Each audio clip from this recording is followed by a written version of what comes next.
안녕하세요. 모닝쇼 김은별입니다. 간밤 뉴욕 증시는 상당한 롤러코스터를 탔습니다. 이 막판에 미끄러지는 모습이었는데요. 나스닥이 사상 최고치까지 근접을 했지만 이번에 이 카시카리 총재의 매파적인 발언이 시장을 끌어내렸고요. 어제 래피얼 보스틱 총재에 이어서 시장에서 금리 인하에 대한 기대감을 하나씩 지워갔습니다.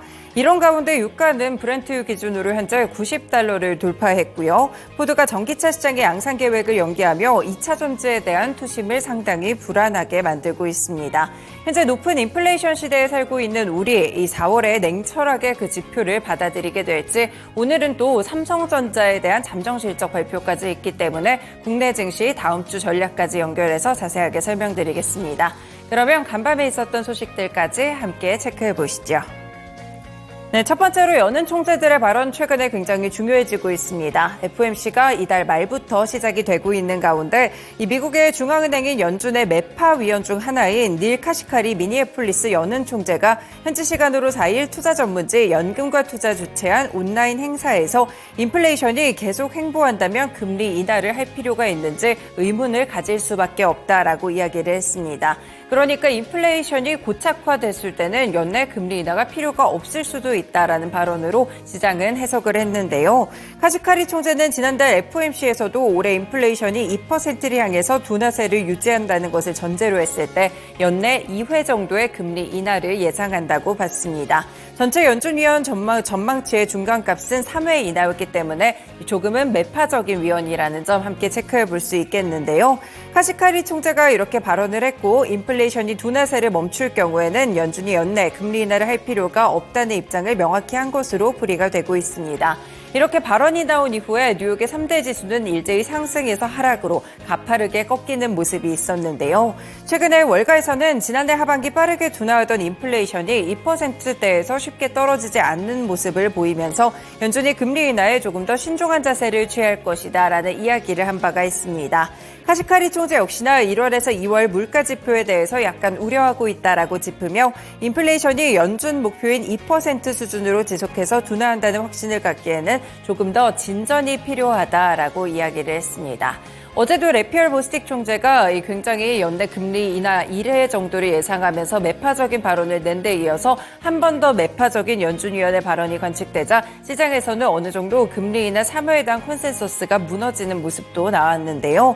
그 외에 연준 의장들의 여는 총재들의 발언을 보시면요. 연준 내 비둘기파로 꼽히는 오스탄굴스비 시카고 여는 총재는 미국 경제가 전통적인 수요 과열을 담지 않았다면서 두 달간의 물가 지표가 물가 목표의 달성으로의 길을 중단시키지는 않을 것이다 라고 내다봤습니다. 그리고 중도 성향으로 분류가 되고 있는 토마스 바킨 리치먼드 여는 총재는 지역 행사에서 강한 노동시장을 고려했을 때 우리에게는 금리 인하를 개시하기 전 구름이 걷히기를 기다릴 시간이 있다라고 이야기를 했는데요.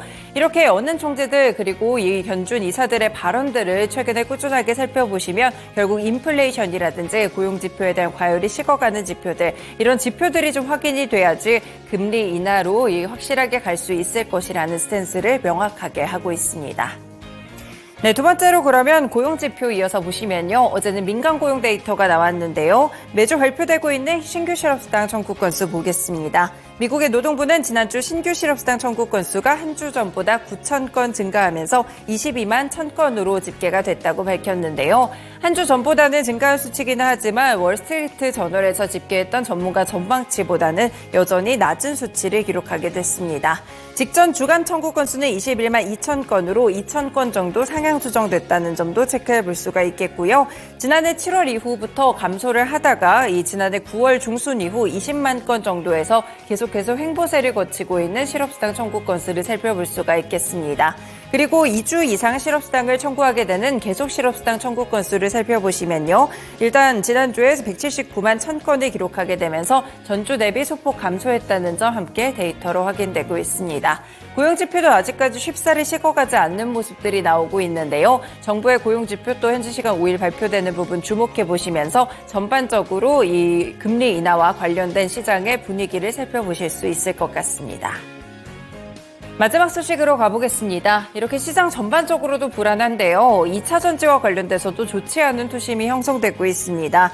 이번에는 포드입니다. 포드 자동차가 캐나다 온타리오주 오크빌 공장에 대형 SUV 전기차 양산 등 북미 지역의 일부 전기차 출시 계획을 당초보다 1년에서 2년 연기하기로 했습니다. 포드는 보도자료를 통해서 양산 예정이었던 3열 SUV 전기차의 출시 시기를 예정했던 내년에서 2027년으로 2년 정도 늦추기로 했다라고 전했는데요. 추가 시간은 3열 전기차 소비자 시장이 더욱 발전하고 포드가 새로운 배터리 기술을 활용할 수 있게 해줄 것이라면서 고객에게 향상된 내구성과 더 나은 가치를 주장할 것이다라고 전했습니다. 일단 포드의 신형 전자가 이 SUV 트럭과 양산 계획에 대한 지연은 국내 배터리 업계에도 영향을 줄 수 있기 때문에 더욱더 면밀하게 보셔야 될 것 같은데요. 일단 포드는 당초 SK온과 설립했던 배터리 합작법인 글로벌 SK가 건립 중인 켄터키주 2개 배터리 공장과 테네시주 1개 배터리 공장에서 생산한 배터리를 각각 오크빌 공장 그리고 테네시 공장에 납품할 계획이었습니다. 오늘 SK이노베이션 주가 흐름도 면밀하게 보셔야 될 것 같고요. 양산 연기와는 별개로 일단 오크빌 공장을 전기차 생산단지로 개편하는 작업은 올해 2분기쯤에 착공한다라고 전하고 있습니다.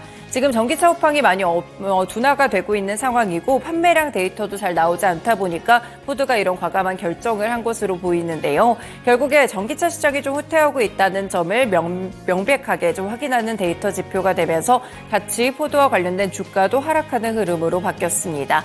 간밤에는 3% 정도 내림세를 기록하면서 13달러 선에서 거래를 마쳤습니다. 네, 이렇게 간밤에 있었던 소식들 3가지 함께 전해드렸는데요. 다음으로는 마감 상황 들어보겠습니다.